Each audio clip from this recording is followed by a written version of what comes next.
నమస్కారం అండి. మీ కళలు సాకారం చేసే జీవా ఐవీఎఫ్ ల్యాబ్ కి స్వాగతం. ఇవాళ నేను మీకు ఎంబ్రియో థాయింగ్ అంటే ఎంబ్రియో ఏవైతే ఫ్రీజ్ చేస్తామో అవి ఎలా తీస్తాము అనేది చూపిపోతున్నాను. టూకీగా చెప్తాను, మరీ వివరంగా కాదు, బట్ మీకు లెబొరేటరీలో ఏం జరుగుతుందో తెలియాలి కాబట్టి ఇది చెప్తున్నాను. సో ఫ్రీజ్ చేసే వీడియోస్ కూడా చాలా మటుకు చేసాము, అయినా మీకు మళ్ళీ మా ఛానల్లో అప్లోడ్ చేస్తాము.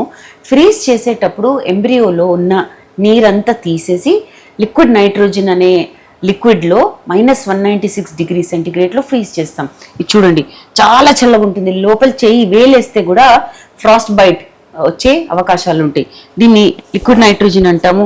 నీరులాగానే ఉంటుంది, కానీ మరీ లోపల చెయ్యి పెట్టి ఒక 10 seconds అన్న ఆగితే వేలు కట్ చేసే అవకాశాలు కూడా ఉంటాయి. చాలా మందికి ఇలాంటి ప్రమాదాలు అవుతాయి కూడా. సో హజార్డస్ కెమికల్ కాదు, లిక్విడ్. కాకపోతే ఎంబ్రియోకి ఏం కాదు, అండ్ మనం జాగ్రత్తగా ఉంటే మనకు కూడా ఏం కాదు.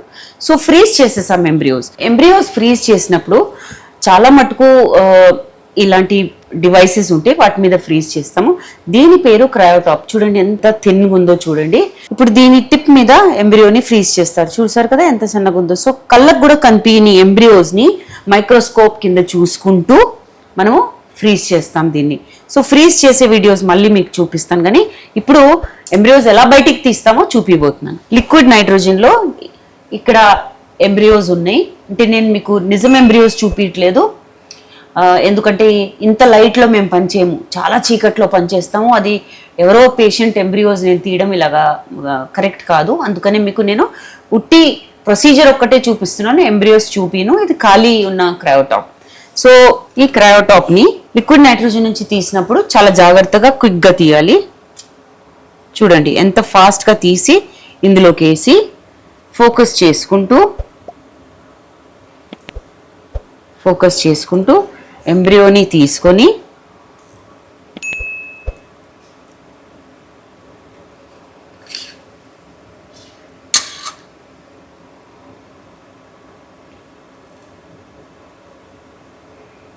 సో అందులో నుంచి తీసిన తర్వాత నేను చాలా ఫాస్ట్గా చేశాను. కాకపోతే ఒక పదార్థంలో 1 minute పెడతారు, ఇంకో సొల్యూషన్లో 3 minutes పెడతారు, ఇంకొక లిక్విడ్లో 8 minutes 9 minutes అలా పెడతారు.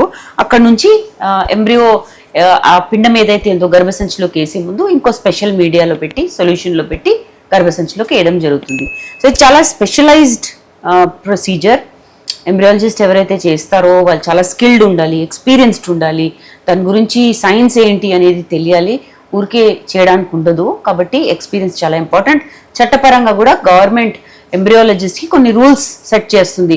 ఇన్ని ప్రొసీజర్స్ చేయగలిగి ఉండాలి, ఇన్ని ప్రొసీజర్స్లో మంచి స్కిల్ ఉండాలి, క్వాలిఫికేషన్ ఉండాలి.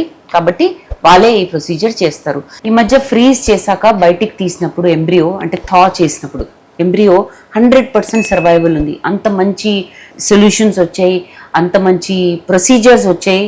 సో మీ ఎంబ్రియో ముందు ఒక 10 years క్రితం, ఒక 20 years క్రితం ఒక 10 ఫ్రీజ్ చేస్తే 6 సర్వైవ్ అయ్యేవి. ఇప్పుడు 10 ఫ్రీజ్ చేస్తే 10కి 10 సర్వైవల్ రేట్ ఉంది. సో ఈ ప్రొసీజర్ పేరు విట్రిఫికేషన్. దీని ద్వారా ఎంబ్రియోస్ బాగా సర్వైవ్ అవుతాయి, సక్సెస్ రేట్ కూడా చాలా బాగుంటుంది. సో ఫ్రోజన్ ఎంబ్రియో ట్రాన్స్ఫర్ అంటే ఫ్రీజ్ చేశాక తీసిన తర్వాత వేసిన ఎంబ్రియోస్ ఇంకా బెటర్ సక్సెస్ రేట్ ఇస్తాయని స్టడీస్ చెప్తున్నాయి, స్టాటిస్టిక్స్ చెప్తున్నాయి. కాబట్టి మీ ఫర్టిలిటీ స్పెషలిస్ట్ మీకు ఫ్రెష్ చేసినా ఫ్రోజన్ చేసినా ఎందుకు చేస్తున్నారో అర్థం చేసుకొని ఆ ఎంబ్రియో ట్రాన్స్ఫర్ చేయించుకోండి. ఐవీఎఫ్ కూడా చాలా సింపుల్ ప్రొసీజర్, దాంట్లో ఇదొక భాగం. ఇంకా వివరాల కోసం స్క్రీన్ మీద కనిపించే నంబర్స్కి తప్పకుండా ఫోన్ చేయండి. తర్వాత ఇలాంటి వీడియోస్ ఇంకా ఈ ఛానల్లో వేయబోతున్నాం కాబట్టి సబ్స్క్రైబ్, లైక్ చేయండి.